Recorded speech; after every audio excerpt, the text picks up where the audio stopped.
Nissan Motorsport yang lebih dikenal sebagai Nismo telah beberapa kali tampil di Le Mans, baik dengan mobil era Grup C yang luar biasa, namun sering bermasalah seperti R89C dan R90CP, namun Nissan tetap memiliki prestasi di Le Mans. Dengan sejarah yang ada, berarti Nismo bukanlah pemain baru di dunia balap, karena mau bagaimanapun juga, Nismo juga pernah membalap dengan Skyline yang dimodifikasi pada tahun 95 dan mereka berhasil mendominasi. Namun walaupun Nismo berhasil mendominasi di suatu seri, mereka menyadari satu hal, mereka tidak bisa bersaing di kelas yang lebih tinggi seperti GT1, karena regulasi kelas GT1 adalah mobil yang digunakan haruslah mobil yang dibuat khusus.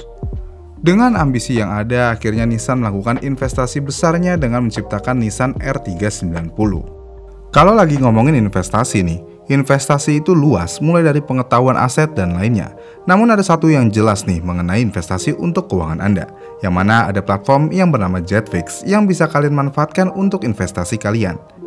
Jetfix adalah platform trading yang diakui dan aman digunakan. Ditambah di Jetfix juga tersedia lebih dari 140 lebih aset, perangkat trading yang dapat disesuaikan, dan akun demo sebesar $1000. Dengan akun demo, kalian bisa belajar dan memahami cara kerja trading lebih dalam tanpa harus memikirkan banyak hal. Dan jika sudah merasa cukup dengan akun demonya, kalian bisa melakukan deposit pertama kalian dan kalian akan langsung mendapatkan bonus 125% pada deposit pertama dengan kode promo AUTOBOX125. Oh iya, Jetfix ini adalah platform yang sangat sederhana. Saking sederhananya, Jetfix sangat mudah digunakan oleh pemula ataupun profesional. Dengan demikian, Jetfix memungkinkan kalian menjelajahi berbagai aset dan instrumen trading yang mengesankan untuk berinvestasi seperti seorang profesional sejak awal. Dengan ribuan pengguna aktif, tampilan yang mudah digunakan, dan akun demo sebesar $1000 untuk latihan, Jetfix sudah sangat lengkap untuk kalian yang pemula ataupun yang sudah profesional. Oh iya, untuk memaksimalkan tradingnya, kalian harus tahu dulu nih apa itu CFD. CFD adalah produk derivatif yang memungkinkan kalian untuk berpartisipasi dalam penggerakan harga suatu saham atau indeks yang mendasari tanpa memiliki saham perusahaan. Namun walaupun demikian, di sini kalian harus berspekulasi tentang kenaikan atau penurunan harga aset juga. Gampangnya gini nih, misalnya hari ini saham Tesla lagi berharga $100 dan Tesla akan mengumumkan mobil baru mereka di minggu depan. Jika kondisinya seperti itu, harga asetnya kemungkinan akan naik, katakanlah $70.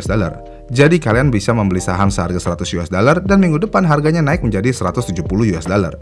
Dengan demikian, kalian mendapatkan profit sekitar $70.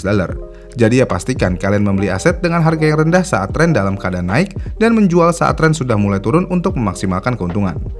Selain itu juga untuk memaksimalkan keuntungan juga, kalian bisa juga menentukan metode mana yang ingin digunakan, misalnya metode turtle trading strategi. Namun dalam strategi turtle trading memiliki aturan khusus yang diajarkan kepada para trader, yang menekankan pada pendekatan yang mengikuti tren. Prinsip utamanya adalah mengikuti filosofi tren adalah teman Anda, yang berarti membeli kontrak berjangka yang menembus ke sisi atas rentang perdagangan dan menjual penembusan ke sisi bawah yang pendek. Untuk lebih lengkapnya mengenai strategi ini, kalian bisa baca di website Jetfix di menu education-nya. Selain kemudahan yang ada, Jetfix juga sudah tersedia di mana aja, mau di web maupun di apps. Dan terakhir, jika kalian ingin langsung trading di real account-nya, kalian jangan takut karena ada yang namanya fitur respawn, yang mana ini adalah fitur untuk mengembalikan dana kalian 100% ketika kalian loss untuk pertama kalinya. Jadi aman banget kan? Dan buat kalian yang penasaran sama Jetfix, kalian habis nonton video ini, kalian bisa cek websitenya ya, dan langsung melakukan registrasi, atau bisa mengunjungi pusat edukasinya terlebih dahulu agar lebih yakin untuk melakukan trading.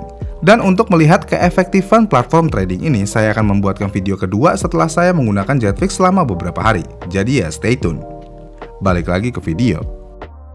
Jadi akhir tahun 90-an ini adalah masa yang menyenangkan bagi Le Mans. Kenapa?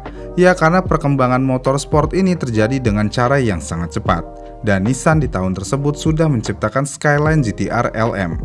Yang mana pada akhirnya Nissan bisa bersaing dengan mobil GT1 yang dibuat khusus seperti Mercedes CLK GT-R dan Porsche 911 GT1.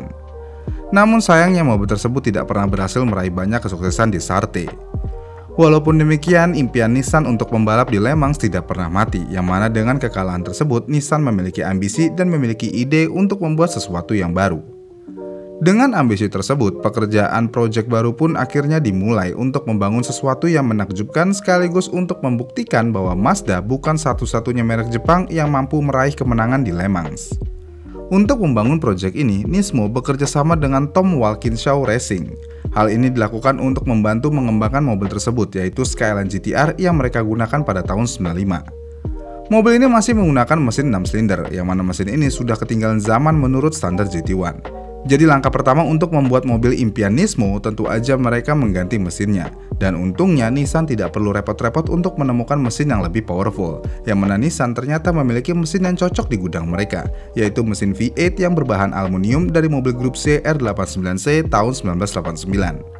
Dengan demikian, Nissan akhirnya memodifikasi mesinnya sedikit yang pada akhirnya mesin tersebut bisa menghasilkan daya sebesar 641 bhp. Ini adalah daya yang substansial untuk mobil yang hanya berbobot 1100 kg. Kemudian selain mesinnya, desain mobil ini juga didesain langsung oleh Ian Kailum dari Tom Wilkinson Racing.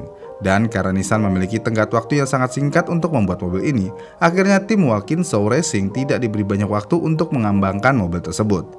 Kenapa Nissan buru-buru banget membuat mobil tersebut?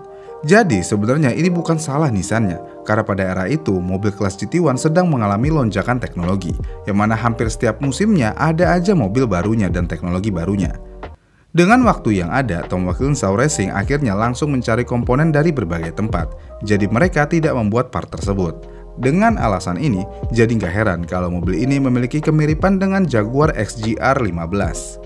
Bahkan nih, bukan desain eksteriornya aja yang mirip, karena sampai kabinnya juga dibuat dengan menggunakan peralatan yang sama. Ya, meskipun begitu, hampir semua bagian selain kabin kedua mobil ini benar-benar berbeda.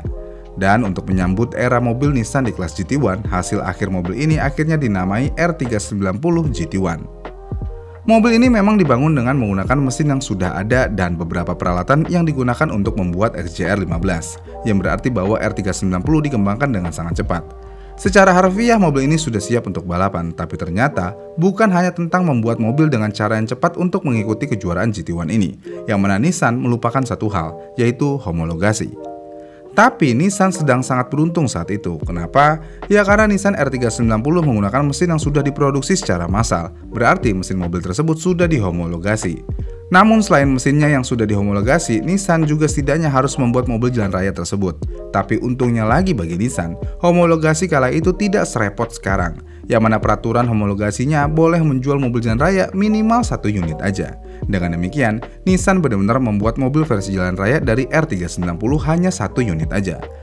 Untuk versi jalan rayanya, mobil ini menggunakan mesin V8 twin turbocharged 3,5 liter yang sama dengan versi balapnya.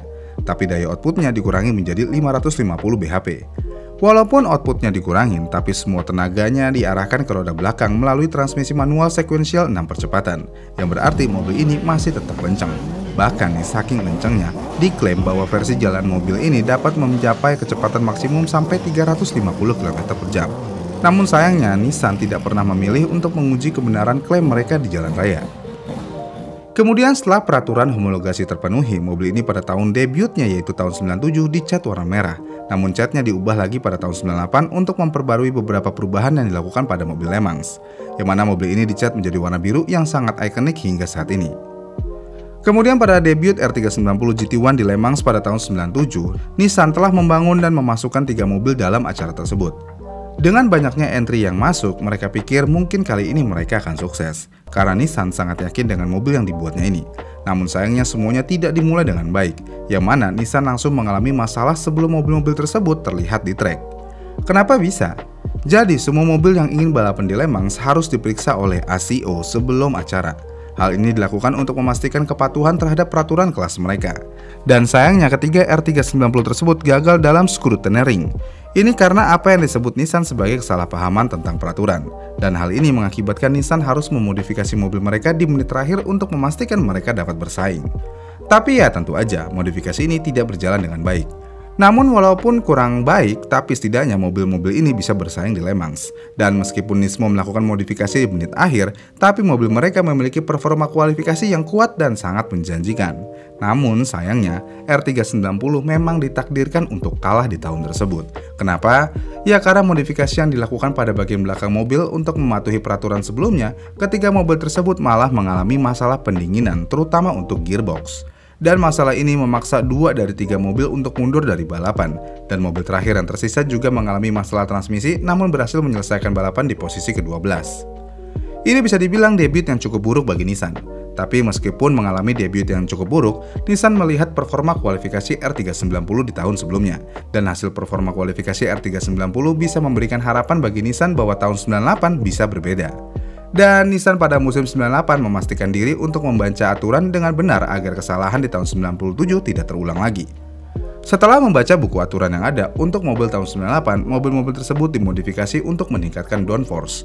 Nissan melakukannya dengan memperpanjang bodi di bagian belakang, memasang diffuser belakang yang baru, dan mengubah posisi sayap belakang untuk mengurangi hambatan di lintasan lurus. Dan modifikasi kali ini semuanya lolos dari pemeriksaan ACO. Untuk melakukan debut kedua dari mobil ini, Nissan mendaftarkan 4 mobil R390 ini pada tahun 1998. Dan sekali lagi, mereka berharap bisa memenangkan balapan di tahun ini. Namun sayangnya performa mobil ini tidak sebanding dengan ekspektasi Nissan, yang mana R390 sangat mudah dikalahkan oleh pesaing mereka yaitu Mercedes dan Porsche selama kualifikasi. Namun untungnya ketika race day, Nissan berhasil tampil bagus, yang mana keempat mobil ini berhasil menyelesaikan balapan dan menempati posisi 3, 5, 6, dan 10 secara keseluruhan. Nissan hanya dikalahkan oleh Porsche 911 GT1. Jadi ya bisa dibilang Nissan cukup sukses di debut kedua mobil ini. Namun sayangnya sekali lagi setelah Nissan mendapatkan kepercayaan dirinya lagi, setelah tahun 98 peraturannya diubah, yang mana perubahan peraturan ini secara efektif langsung mematikan kelas GT1 dan membuka jalan bagi LMP dan LMGTP yang dimulai pada tahun 99. Dengan adanya perubahan peraturan tersebut, Nissan langsung meninggalkan motorsport ini selama lebih dari 1 dekade setelah tahun 98, dan Nissan baru kembali pada tahun 2011. Itulah alasannya kenapa Nissan keluar dari Le Mans. Semua hanya karena peraturan yang tidak sejalan dan relevan bagi Nissan. Tapi mau bagaimanapun, Nissan saat ini sudah berkompetisi kembali dan bisa kompetitif di Le Mans.